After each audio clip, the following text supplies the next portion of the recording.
Ever wonder what a crime scene looks like in a game of Dungeons and Dragons? I mean, if you think real-world forensics is tough, just imagine trying to solve a crime where the laws of physics are basically optional. Yeah, we're going to investigate the impossible. And that really says it all, doesn't it?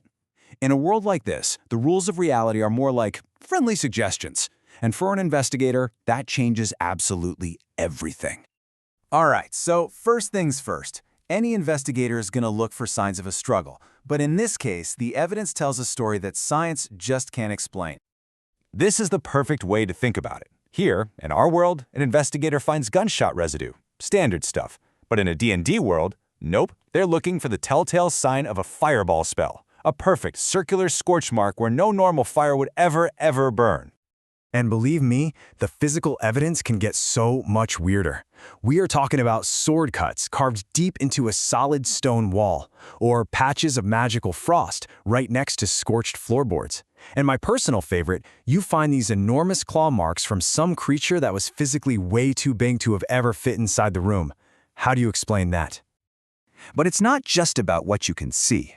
See, powerful magic leaves its own kind of signature behind. A kind of magical fingerprint, if you will. And here's the key.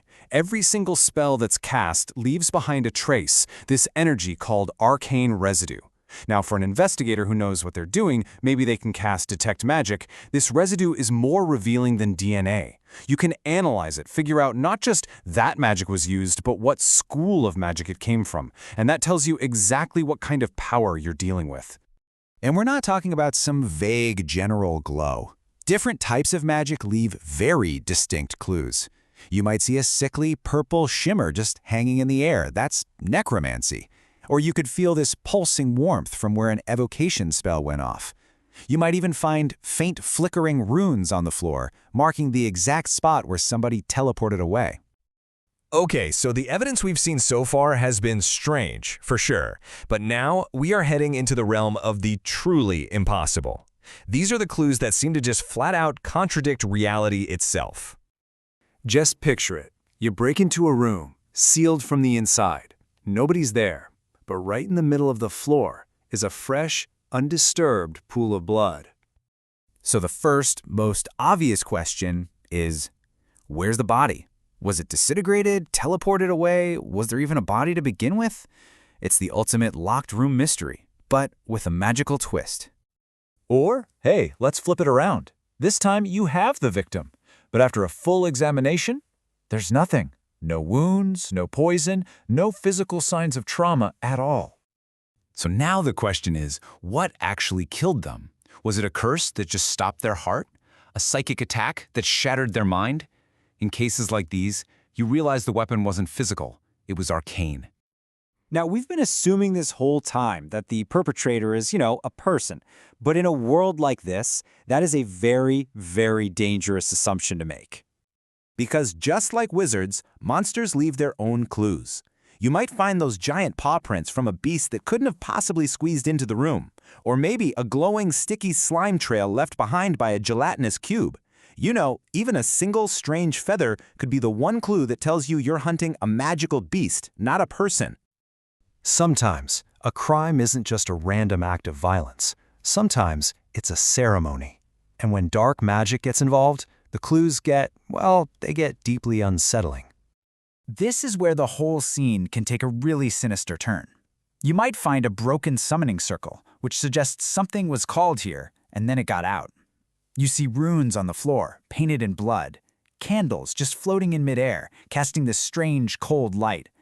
And maybe the most disturbing clue of all, you can hear these faint, whispering echoes in a language nobody alive even speaks anymore. So, the physical and magical evidence is a total puzzle. But surely you can trust witnesses, right? Well, in a world full of magic, eyewitness testimony might just be the most unreliable clue you've got. Your star witness might tell you, with total certainty, that the suspect just walked straight through a solid stone wall.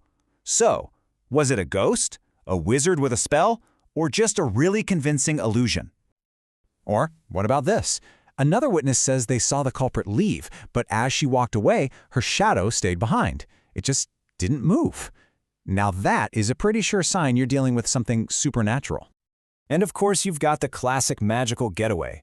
One moment the suspect is cornered, and the next, they just fold into thin air. Vanished.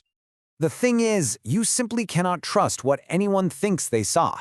Illusion magic can create a phantom culprit, a shapeshifter can perfectly frame some innocent person, and spells that alter memory can make a witness truly believe something that never actually happened. In this world, every testimony is a potential trap.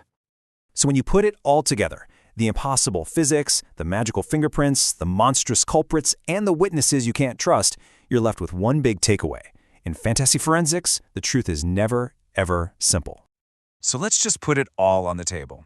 The clues defy the laws of nature. The magic leaves behind invisible traces. The witnesses are completely unreliable. Faced with a crime scene like this, I guess the final question is for you. How would you find the truth?